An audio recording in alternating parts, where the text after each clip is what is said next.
Welcome to the Daily Social Distancing Show. All right. Why 700 pages? Why 700 pages? Thank you, Mr. President, for the 700 pages exit report that you've given the American people about what's going on in our government. We have forgotten one of the basic principles of American democracy, and that is we, the people, are the boss, right? And we should know what's going on in our government. I'm surprised that we really don't ask for our presidents to give us a really detailed explanation of what they did, what they didn't do, why they didn't do some of the things that they promised us, and then leave. Any other business would do that. I'm looking at some of the things the government does, and if a regular company would do something like that, that company would go out of business. I mean, the customers would be going to the police maybe in some cases. But when government does things, we just take it. I'm a trauma counselor and I work with adults and children. I'm going to be inspired by my work with children here. What is a leader? Well, a leader who has no followers is a lone nut. That's what it is. So if you want to be a leader, you got to know how to work with others, and you got to create win-win solutions. And if you have this amazing idea that you have come up with that's going to solve some problem in a really great, easy way, and you want to make that a reality, then you go out and share that idea with others. And hopefully, if you're a good leader, you're going to figure out how to make those people feel really excited about your idea too. And you're going to know how to unlock their energy, their talents. And maybe sometimes you're going to be able to see some of the strengths they have that even they don't really recognize at that moment. And that's, in my opinion, what a leader is. A person with a vision who can see into other people and who can galvanize them, and who also knows how to be a follower when the time comes. Being a follower is like being a leader too. There's a great author with a TED Talk about this. I wish I could, I might actually put that link to his YouTube video into my description section here. All right, so why is America losing its influence, and is it a good thing? I'm going to share with you the story of my immigration into this country. This is part of the big story. It's not all of the story. But I went to a university that was created by Americans back in the days when America was trying to win the hearts and minds of people around the world.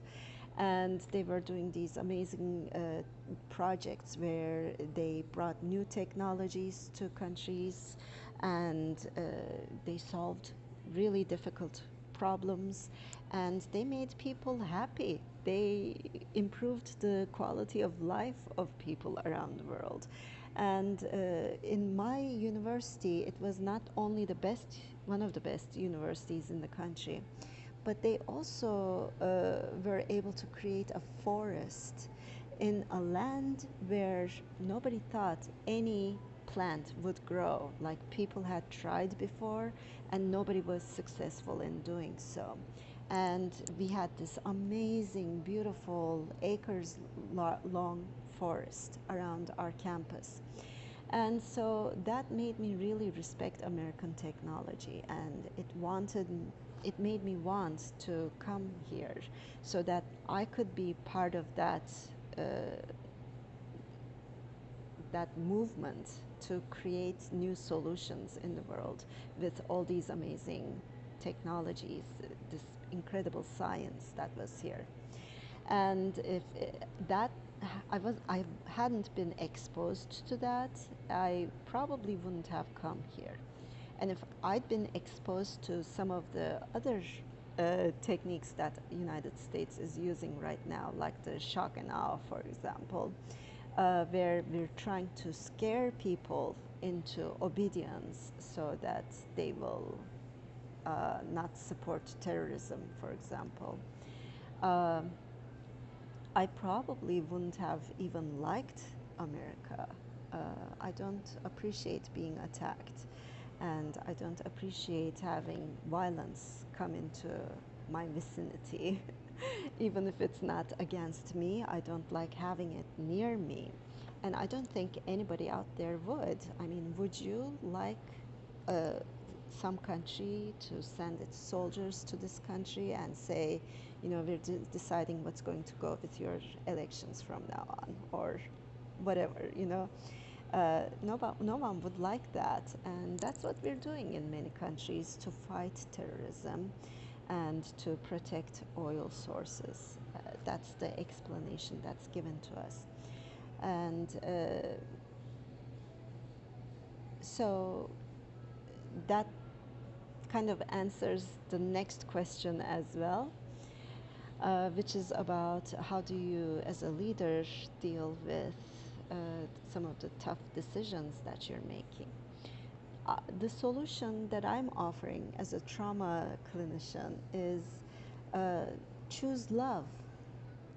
Okay, anytime, as leaders of the world, everywhere, when you want to create power and dominance over a group of people, have them love you, and they will really appreciate that. We human beings are motivated by two things: fear and love.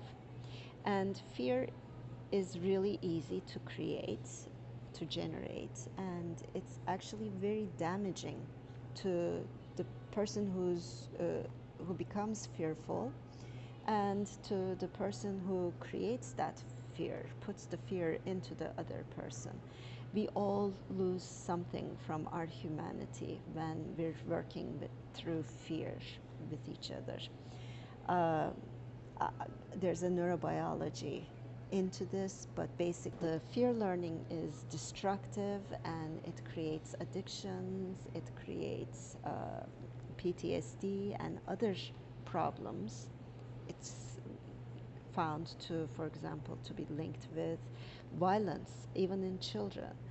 The other love perspective is actually something that helps our body, that triggers our body's self-regeneration. It increases our body's ability to heal itself, to grow, to think more creatively.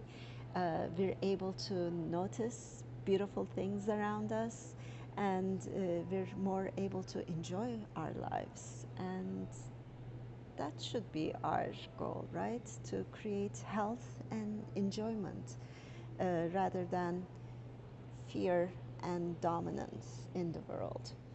So, yeah, choose love.